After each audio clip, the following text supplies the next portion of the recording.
ତ୍ରେତୟା ଯୁଗର କଥା ଆପଣମାନେ ସମସ୍ତେ ଜାଣନ୍ତି।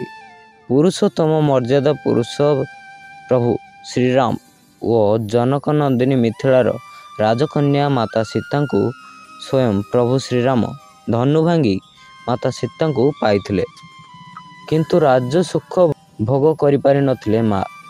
14 ବର୍ଷର ବନବାସ, ତାପରେ ଅଗ୍ନି ପରୀକ୍ଷା, ପୁଣି ଜଙ୍ଗଲରେ ଛାଡ଼ିଦେଲେ ପ୍ରଭୁ ଶ୍ରୀରାମ। ପ୍ରଜାମାନଙ୍କର କଥା ଶୁଣି ଆଉ ଥରେ ସତୀତ୍ୱର ପରୀକ୍ଷା ଦେବାକୁ କହିବାରୁ ସତୀତ୍ୱର ପରୀକ୍ଷା ଦେଇ ମା ସୀତା ପାତାଳଗାମୀ ହେଲେ ମାତା ସୀତା କାହାର ଝିଅ ଥିଲେ? କିପରି ଥିଲା ତାଙ୍କର ଜନ୍ମ କାହାଣୀ ଆପଣମାନେ ଜାଣନ୍ତି କି? ଏହା ସମସ୍ତଙ୍କ ମନରେ ପ୍ରଶ୍ନ ବାଚି ଉଠେ। ସେ କିପରି ଜନ୍ମ ହୋଇଥିଲେ? ତେବେ ଆସନ୍ତୁ ଜାଣିବା ତାଙ୍କର ଜନ୍ମ ବିଷୟରେ। ତେଣୁ କାହାଣୀ ଆରମ୍ଭ ପୂର୍ବରୁ ଆପଣମାନଙ୍କୁ ମୋର ଗୋଟିଏ ଛୋଟିଆ ଅନୁରୋଧ। ଯଦି ଆପଣ ଆମ ଚ୍ୟାନେଲ୍ ଗୋବର୍ଦ୍ଧନ ଟିଭିକୁ ସବସ୍କ୍ରାଇବ୍ କରିନାହାନ୍ତି, ତାହେଲେ ଏବେ ହିଁ ସବସ୍କ୍ରାଇବ୍ କରିଦିଅନ୍ତୁ ଏବଂ ଅଲ୍ ନୋଟିଫିକେସନ୍କୁ ଅନ୍ କରିଦିଅନ୍ତୁ ଏବଂ ଭିଡ଼ିଓଟି ଭଲ ଲାଗିଲେ ବହୁ ମାତ୍ରାରେ ସେୟାର କରନ୍ତୁ। ତେବେ ଆସନ୍ତୁ ଶୁଣିବା ସମ୍ପୂର୍ଣ୍ଣ କାହାଣୀ। ରାବଣ ତ୍ରିପୁର ବିଜୟ କରି ଦେବତାମାନଙ୍କୁ ପାଦ ତଳେ ଖଟାଇଲା। ମୁନି ଋଷିମାନେ କର ଦେବାକୁ ବାଧ୍ୟ ହେଲେ। ରାବଣର ଅତ୍ୟାଚାର ଦିନକୁ ଦିନ ବଢ଼ି ଚାଲିଲା। ଦେବତା, ମୁନି ଋଷି ଓ ବ୍ରାହ୍ମଣ ମାନେ ବଡ଼ କଷ୍ଟ ଭୋଗ କଲେ। ସମସ୍ତେ ବିଚାର କଲେ ରାବଣ ନ ମଲେ କେହି ଶାନ୍ତିରେ ରହିପାରିବେ ନାହିଁ। ତେଣୁ ମୁନି ଋଷିମାନେ ଏକ ବିରାଟ ମହାଯଜ୍ଞର ଆରମ୍ଭ କଲେ। ସେହି ଯଜ୍ଞର ଚରୁରୁ ମହାମାୟାଙ୍କର ଅଂଶ ନେଇ ଯେଉଁ କନ୍ୟା ଜନ୍ମ ନେବ, ତାହାର ହାତରେ ରାବଣ ମରିବ ବୋଲି ବିଚାର କଲେ। ତେବେ କେଉଁ ରାଜରାଣୀଙ୍କୁ ସେହି ଚରୁ ଦିଆଯିବ, ଏକଥା ବିଚାର କରୁ କରୁ ବହୁ ବିଳମ୍ବ ହୋଇଗଲା। ଏହି ସମୟରେ ଦିଗ୍ବିଜୟ ଯାତ୍ରାରୁ ଫେରୁଥିଲା ରାବଣ। ଯଜ୍ଞ ଚରୁ ବଣ୍ଟା ନ ଯାଇ କାହିଁକି ରହିଛି ବୋଲି ରାବଣ ପଚାରିଲା। ମୁନି ଋଷିମାନେ ହଡ଼ବଡ଼ ହୋଇଗଲେ। ସତ କଥାଟି କେହି କହିପାରିଲେ ନାହିଁ।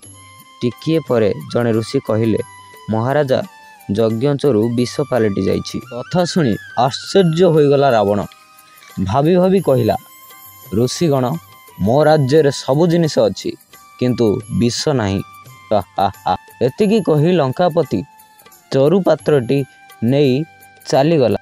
ନିଜ ରାଜ୍ୟରେ ପୁଷ୍ପକ ବିମାନରୁ ଓହ୍ଲାଇ ମହାରାଣୀ ମନ୍ଦୋଦରୀଙ୍କ ହାତକୁ ଚରୁ ପାତ୍ରଟି ଧରାଇ ଦେଲା। କହିଲା, ମହାରାଣୀ, ଏହା ହେଉଛି ଉତ୍କଟ ବିଷ। ଖବରଦାର ପାଟିରେ ମାରିବ ନାହିଁ। ଏହାକୁ ମହାସିନ୍ଦୁକରେ ରଖିବ। କିଛି ଦିନ ଚାଲିଗଲା। ମର୍ତ୍ତ୍ୟପୁରରୁ ଜୟ କରି ରାବଣ ପାତାଳପୁରକୁ ବିଜୟ ଅଭିଯାନ ଚଳାଇଲା। ପାତାଳପୁର ଜୟ କରିବା ପରେ ସୁତଳ ପାତାଳରେ ବଳିରାଜାଙ୍କ ଭବନରେ ବହୁଦିନ ଅଟକି ଗଲେ ଦଶାନନ। ଏଣେ ଲଙ୍କାରେ ଗୁଜବ ହୋଇଗଲା ଯେ ରାବଣ ପାତାଳପୁରରେ ମରିଯାଇଛି। ଗୁଜବକୁ ସତ ମାନି ସୁପର୍ଣ୍ଣେଖା ମନ୍ଦୋଦରୀଙ୍କୁ ଅଲକ୍ଷ୍ମୀ, ବଂଶ ବୁଡ଼େଇ ଏମିତି କେତେ କଥା କ'ଣ ଗାଳି ଗୁଲଜ କରି କୁତ୍ସିତ ଭାଷାରେ ତିରସ୍କାର କଲା। ସହିପାରିଲେ ନାହିଁ ମନ୍ଦୋଦରୀ। ପୂର୍ବରୁ ସାଇତି ରଖିଥିବା ଚରୁ ପାତ୍ରଟି ବାହାର କରି ଖାଇଦେଲେ। ଭାବିଥିଲେ ସେହି ବିଷ ଖାଇ ମରିଯିବେ, କିନ୍ତୁ ତାଙ୍କର ମୃତ୍ୟୁ ହେଲା ନାହିଁ। ଗର୍ଭ ଲକ୍ଷଣ ପ୍ରକାଶ ପାଇଲା। ଚାହୁଁ ଚାହୁଁ 10 ମାସ ବିତିଗଲା। ବୈଶାଖ ଶୁକ୍ଳପକ୍ଷ ଅଷ୍ଟମୀ ତିଥିରେ ମଘା ସିଂହ ରାଶି ଭୋଗ ହେଉଥିବା ସମୟରେ ଦିବ୍ୟ ସୁନ୍ଦରୀ କନ୍ୟାଟିଏ ଜନ୍ମ ନେଲେ। ଲାଜ ସରମକୁ ଡରି ମନ୍ଦୋଦରୀ ରୁଦ୍ର ପେଟିକାରେ ସେହି ଶିଶୁ କନ୍ୟାଟିକୁ ରଖି ଭସାଇ ଦେଲେ। ରାତିର ନଦୀରେ ଜୁଆର ଆସିବାରୁ ସେହି ପେଟିକାଟି ମିଥିଳା ଦେଶର ପାଖ ପଠାକୁ ଉଠି ପଟୁ ମାଟିରେ ପୋତି ହୋଇଗଲା।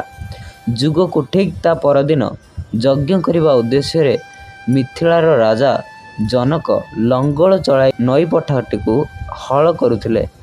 ଦରପୋତା ହୋଇ ରହିଥିବା ପେଟିକାଟି ଲଙ୍ଗଳ ମୁନରେ ଲାଗିଲା।